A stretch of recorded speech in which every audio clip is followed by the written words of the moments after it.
సంపూర్ణ రామాయణం యుద్ధకాండ. రావణ కుంభకర్ణుల కొడుకులు వచ్చి, మీరు బాధపడకండి, మీరు కోరినట్లుగా ఆ రామలక్ష్మణులని మేము సంహరిస్తాం అన్నారు.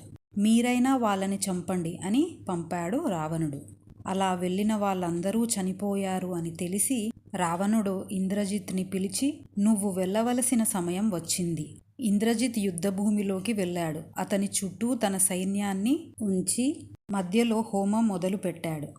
అలా చేస్తుంటే అందులోంచి అగ్ని సుడులుగా తిరుగుతుంటే ఒక నల్లని మేకని తెచ్చి తన పళ్ళతో దాని మెడని కొరికి దాన్ని చీల్చి ఆ అగ్నిలోకి వేశాడు. అలా అగ్నిలోకి వేశాక ఆశీర్వాదం పొందాడు. ఎర్రని బట్టలు కట్టుకొని రథం ఎక్కాడు. అతని గుర్రాలు, రథం ఎవరికీ కనబడటం లేదు. బ్రహ్మకి నమస్కారం చేసి ఆకాశంలోకి వెళ్ళాడు. కనీసం శబ్దం కూడా వినబడడం లేదు. ఆకాశంలో మేఘాలని కప్పేశాడు.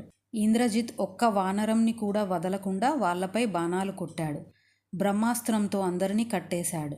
తర్వాత గట్టిగా నవ్వి, రామ, లక్ష్మణ, ఇప్పుడు మీ వంతు, మరణానికి సిద్ధంగా ఉండండి. రాముడు లక్ష్మణుడితో అన్నాడు, మనల్ని ఇప్పుడు బ్రహ్మాస్త్రంతో బంధించి బాణాలు వేస్తాడు.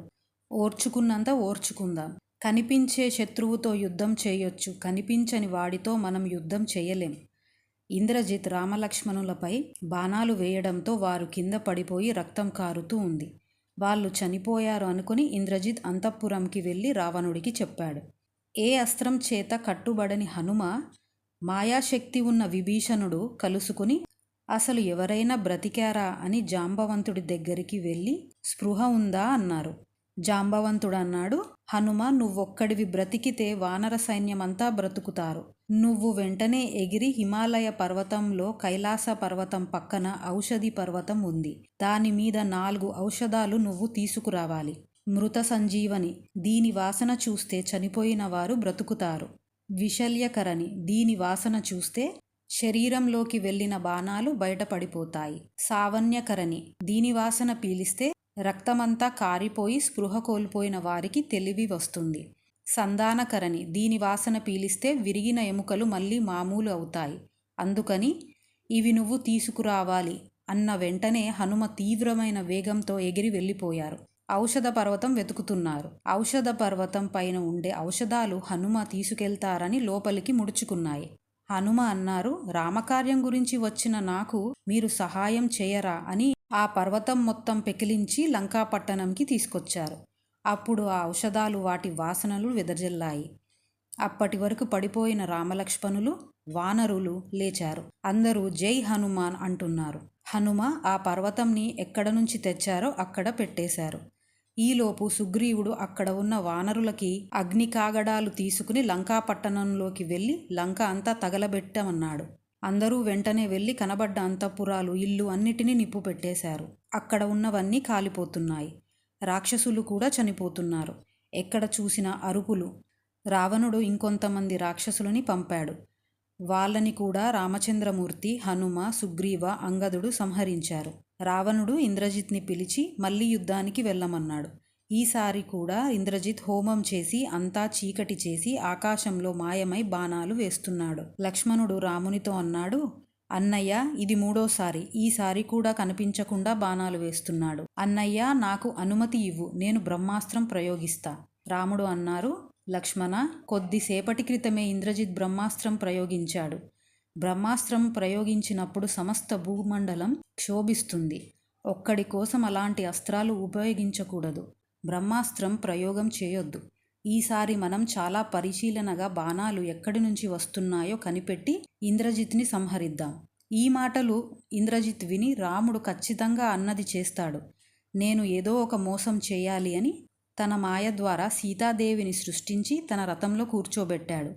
అందరికీ కనిపించేలా ఆకాశంలో రథంపై వస్తున్నాడు. హనుమ ఒక పెద్ద పర్వతం తీసుకుని ఇంద్రజిత్ పైకి వస్తున్నాడు. ఇంద్రజిత్ ఒక ఖడ్గం తీసుకుని మాయా సీతమ్మని నరికేసి సీతమ్మతో సహా లంకకి వెళ్ళిపోయాడు. ఇది చూసిన హనుమ ఏడుస్తూ కింద పడి, దుర్మార్గుడా, మహాపతివ్రతరా, రామకాంతరా, నాశనమైపోతావు. నేను నిన్ను వదలను. అయ్యో, సీతమ్మని చంపేశాడు, ఇంకెందుకు ఈ యుద్ధం అని రాముని దగ్గరికి వెళ్ళి చెబితే రాముడు మూర్ఛపోయాడు. లక్ష్మణుడికి విపరీతమైన కోపం వచ్చి, అన్నయ్య ధర్మం ధర్మం అని దాని చుట్టూ తిరిగావు. ఏం ఫలితం ఇచ్చింది నీకు? ధర్మం వల్ల రాజ్యం పోయింది. తండ్రి మరణించాడు. సీతమ్మ అపహరించబడింది. జటాయు మరణించాడు. నువ్వు అరణ్యాలలో ఉన్నావు. అధర్మం పట్టుకున్న రావణాసురుడు అంతఃపురంలో సంతోషంగా ఉన్నాడు. ధర్మంతో ఉన్న నువ్వు కష్టపడుతున్నావు. మనం కూడా అధర్మం స్వీకరిద్దాం. విభీషణుడు పరుగున వచ్చి, లక్ష్మణ, ఎంత మాట అన్నావు? సీతమ్మని ఇంద్రజిత్ సంహరిస్తే రావణాసురుడు ఊరుకుంటాడా? ఎంతమంది చెప్పినా వాడు సీతమ్మని విడిచిపెట్టలేదు. ఇంద్రజిత్ చెబితే వింటాడా? ఇంద్రజిత్ మహామాయావి. అంతలోనే మర్చిపోయావా వాడి మాయ? మాయా సీతమ్మని చంపి తీసుకెళ్ళాడు. వాడు ఇప్పుడు ఏం చేస్తాడంటే, ఒక పెద్ద మర్రి చెట్టు ఉంది, అక్కడ అంతా చీకటిగా ఉంటుంది. అక్కడికి వెళ్ళి నికుంభల హోమం చేస్తాడు. నికుంభల దేవతకి హోమం పూర్తి చేసి ఆ అక్షింతలు తను చల్లుకుని యుద్ధరంగంలోకి వస్తే మనం ఎవరం కూడా వాడిని ఆపలేం. మనల్ని రక్షించేవాడు లేడు. సీతమ్మ చనిపోయింది అని మీరు ఏడుస్తుంటే వాడు అక్కడ హోమం చేసేస్తుంటాడు. రామా, నాకు అనుమతి ఇవ్వు. లక్ష్మణుడిని తీసుకెళ్లి ఆ హోమం పూర్తి అవ్వకుండా ఇంద్రజిత్ని సంహరిస్తాడు.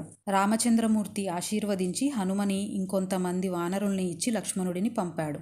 ఇంద్రజిత్ తన సైన్యాన్ని కాపలా పెట్టి హోమంకి సిద్ధమవుతున్నాడు. విభీషణుడు అన్నాడు, లక్ష్మణ, నువ్వు రాక్షస సైన్యం పక్కకి జరిగేలా బాణాలు వేయి. హనుమ, నువ్వు ఆ రాక్షసులని చంపుతుంటే ఆ శబ్దాలకి హోమం చేయలేక రథమెక్కుతాడు ఇంద్రజిత్. లక్ష్మణ, అప్పుడు బాణం వేయు ఇంద్రజిత్ పైన. లక్ష్మణుడు బాణాలు వేశాడు. హనుమ హరవీర భయంకరంగా ఆ రాక్షసులని చంపుతున్నాడు. ఆ రాక్షసులు అరుపులకి ఇంద్రజిత్ అనుకున్నాడు, ముందు ఈ హనుమని చంపి తర్వాత హోమం చేస్తా అని రథం ఎక్కి హనుమ వైపు వచ్చి ఒక భయంకరమైన బాణం వేయడానికి సిద్ధమవుతుంటే లక్ష్మణుడు గట్టిగా అన్నాడు, దుర్మార్గుడా, హనుమతో యుద్ధం ఎందుకు? పౌరుషం ఉంటే నాతో యుద్ధం చెయ్యి. ఇంద్రజిత్ అన్నాడు, ఇంతకు ముందు 2 సార్లు నిన్ను పడేశాను, అయినా నీకు బుద్ధి రాలేదా? మళ్ళీ వచ్చావు అని ఇద్దరూ భయంకరమైన యుద్ధం మొదలుపెట్టారు. లక్ష్మణుడు భూమిపై నిలబడి ఇంద్రజిత్ తన రథంలో 3 పగళ్ళు 3 రాత్రిళ్ళు ఏకదాటిగా బాణాలు వేసుకుంటున్నారు. ఒక్క క్షణం కూడా విశ్రాంతి తీసుకోలేదు. ఆఖరి రోజు లక్ష్మణుడు ఇంద్రజిత్ సారథిని కొట్టేశాడు. ఇంద్రజిత్ ఆ రథాన్ని పట్టుకుని యుద్ధం కొనసాగించాడు. లక్ష్మణుడికి రక్తం కారుతూ ఉంది. ఎన్ని అస్త్రాలు వేసినా ఇంద్రజిత్పై పనిచేయడం లేదు. విభీషణుడు అన్నాడు, లక్ష్మణ, ఇంకా ఆలస్యం చెయ్యకు. అతను మాయాశక్తిని సమకూర్చుకుంటూ చాలా శక్తివంతంగా అవుతున్నాడు. ఏదో ఒకటి చేసి ఇంద్రజిత్ని సంహరించు. లక్ష్మణుడు కోరలు కలిగిన భయంకరమైన ఒక బాణాన్ని తీసి అన్ని మంత్రాలతో సంకల్పం చేసి చివరికి అన్నారు, నా అన్న రామచంద్రమూర్తి ధర్మాత్ముడు, సత్యసంధుడు, దశరథ కుమారుడు, పౌరుషవంతుడు అయితే నా ముందు నిలబడి నాతో యుద్ధం చేస్తున్న ఇంద్రజిత్ చనిపోవుగాక అని బాణం వదిలారు. ఆ బాణం ఇంద్రజిత్ మెడకి తగిలి తన తల శరీరం నుంచి విడిపోయి కింద పడింది. ఇంద్రజిత్ చనిపోయాడని విని రావణాసురుడు తను కూర్చున్న ఆసనం నుంచి కిందపడి ఏడుస్తూ, నా కుమారుడు మహానుభావుడు, ఎవరి చేతిలో ఓడిపోనివాడు ఈరోజు ఇంత దారుణంగా మరణించాడు. ఇంకా నాకు ఈ జీవితం ఎందుకు? అసలు దీనంతటికీ కారణమైన ఆ సీతని చంపేస్తా అని ఒక పెద్ద ఖడ్గం తీసుకొని అశోకవనంకి వెళ్ళి సీతమ్మని చంపబోతే మహాపాశు అనేవాడు వచ్చి, రావణ, ఇంత బ్రతుకు బ్రతికి ఇంత వేదం చదివి ఎంతోమందిని ఓడించి ఎంతోమంది చనిపోయాక ఒక ఆడదాన్ని చంపాడు రావణుడు అనే అపకీర్తి నీకు ఎందుకు? మగాడివి అయితే రేపు యుద్ధం చేసి రాముడిని ఓడించి చంపు. అయితే సరే, రేపు రాముడిపై యుద్ధానికి వెళతాను అని వెనక్కి వచ్చి మరుసటి రోజు రామరావణ యుద్ధం మొదలైంది. రాముడు మండలాకారంలో తన ధనస్సు పెట్టి తన చుట్టూ వృత్తాకారంలో తిరుగుతూ బాణాలు వేస్తుంటే రాముడు కనబడటం లేదు. కేవలం బాణాలు తగులుతూ ఒక అగ్నిచక్రం తిరుగుతున్నట్లు కొన్ని కోట్ల రాక్షసులని చంపేస్తున్నాడు. ఇది చూసి రావణుడు తెల్లబోయాడు. రావణుడు కోపంతో ఇంటి విషయాలు చెప్పింది విభీషణుడు అని బ్రహ్మగారి శక్తి అస్త్రంని విభీషణుడిపై వేయడానికి సిద్ధమవుతుంటే ఇది చూసిన లక్ష్మణుడు రావణుడి చేతిపై బాణంతో కొట్టేసరికి రావణుడు కోపంతో ఆ శక్తి బాణాన్ని లక్ష్మణుడిపై వేశాడు. లక్ష్మణుడి గుండెకి తగిలి కింద పడిపోయాడు. హనుమ లక్ష్మణుడిని ఎత్తుకెళ్లి రాముడి దగ్గర పెట్టారు. ఇది చూసిన రాముడు, నా చేతిలోంచి బాణాలు జారిపోతున్నాయి. నాకు మంత్రాలు గుర్తుకు రావడం లేదు. ఏ దేశం వెళ్ళినా ఎక్కడ ఉన్నా భార్య దొరుకుతుంది, కానీ తోడబుట్టినవాడు మాత్రం ఒక్కడే ఉంటాడు.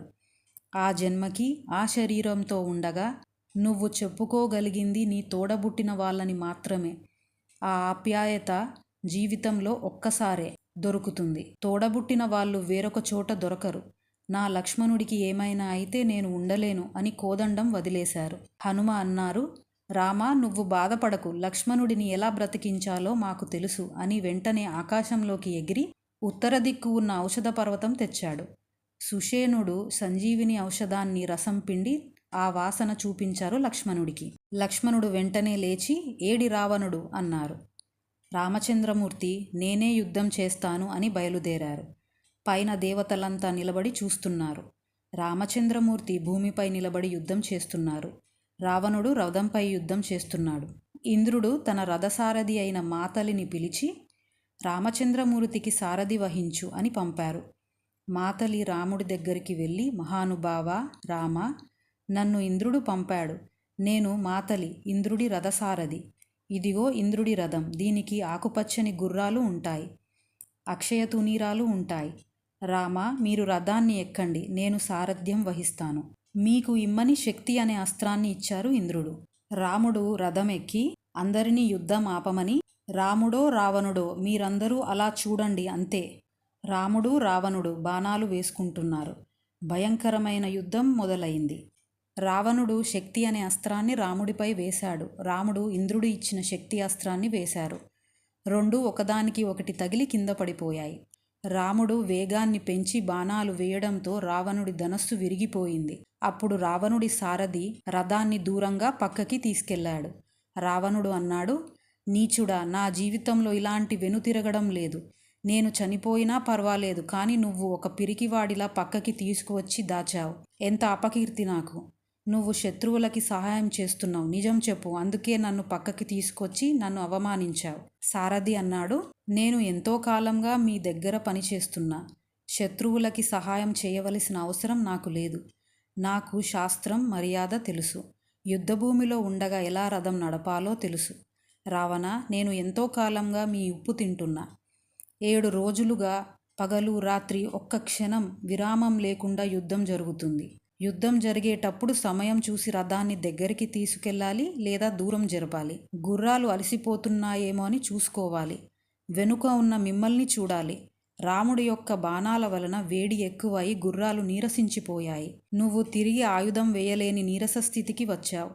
మిమ్మల్ని రక్షించే బాధ్యత నాపై ఉంది. అంతేకాని బలవంతంగా రథాన్ని అలా ఉంచకూడదు. అందుకే నేను వెనక్కి తెచ్చాను. రావణుడు అన్నాడు, ఎన్ని మాటలు అన్నాను నిన్ను. నువ్వు ఉత్తమ సారథి అని తన చేతికి ఉన్న బంగారు కంకణాన్ని ఇచ్చాడు. ఈ సమయంలోనే లంకాపట్టణంలో భర్తలని కోల్పోయిన రాక్షస స్త్రీలు రావణుడిపై తీవ్రమైన కోపంతో ఇలా మాట్లాడుకుంటున్నారు. ఆ శూర్పణఖని చూశారా ఎలా ఉందో? దాని ముఖానికి అందాల రాముడు కావలసి వచ్చింది. ఆ రాముడిని పొందాలనుకుంది. ఆ రాముడు ఇష్టపడకపోతే ఎంత కక్ష పెంచుకుంది. ఆ రావణుడు సీతని అపహరించేలా చేసింది. ఆ రావణుడు ఎంత మూర్ఖుడు. ఆ రాముడు 14,000 మంది రాక్షసులని చంపాడు అంటే అతను ఎంత శక్తివంతమైన వాడు అని సంధి చేసుకోలేదు. సరే, అప్పుడు తెలియలేదు రాముడు బలశాలి అని. తర్వాత వాలిని చంపి వానర సైన్యంతో ఈ 100 యోజనాల సముద్రాన్ని దాటినప్పుడైనా తెలుసుకోవాలి కదా. విభీషణుడు చెప్పినా వినలేదు. తోడబుట్టిన కుంభకర్ణుడు, తన కుమారులందరూ మరణించారు. వచ్చినవాడు సామాన్యమైన మనిషి కాదు అని ఎందుకు తెలుసుకోలేకపోతున్నాడు? ఎంత చిత్రమైన విషయం ఇది. ఒకానొకప్పుడు రావణుడు బ్రహ్మగారి చేత తన మరణం మనుషుల మాట వదిలేసి మరెవరితో ఉండకూడదు అని వరం పొందాడు. రావణుడు లోకాలన్నిటినీ బాధిస్తూ పంచభూతాలను దిక్పాలకుల్ని కూడా బాధిస్తున్నాడు. దేవతలంతా కలిసి పరమశివుడికి తపస్సు చేశారు. పరమశివుడు సంతోషించి అన్నారు, చాలా తపస్సు కలిగిన రావణాసురుడిని అతనికి మరణం కలిగే విధంగా తనంత తానుగా తపస్సు పోగొట్టుకోవాలి. అలా జరగడం కోసం సీత అనే పేరుతో అమ్మవారు జన్మించబోతోంది. ఆమెని చూసి ఆమెకి వశుడై రావణుడు అనేక విధాలుగా అనకూడని మాటలు అని తన తపస్సు తానే పాడు చేసుకుని మరణించడానికి సిద్ధపడతాడు. మీరు బాధపడకండి అన్నారు అని లంకాపట్టణంలో ఉన్న వాళ్ళందరూ మాట్లాడుకుంటున్నారు.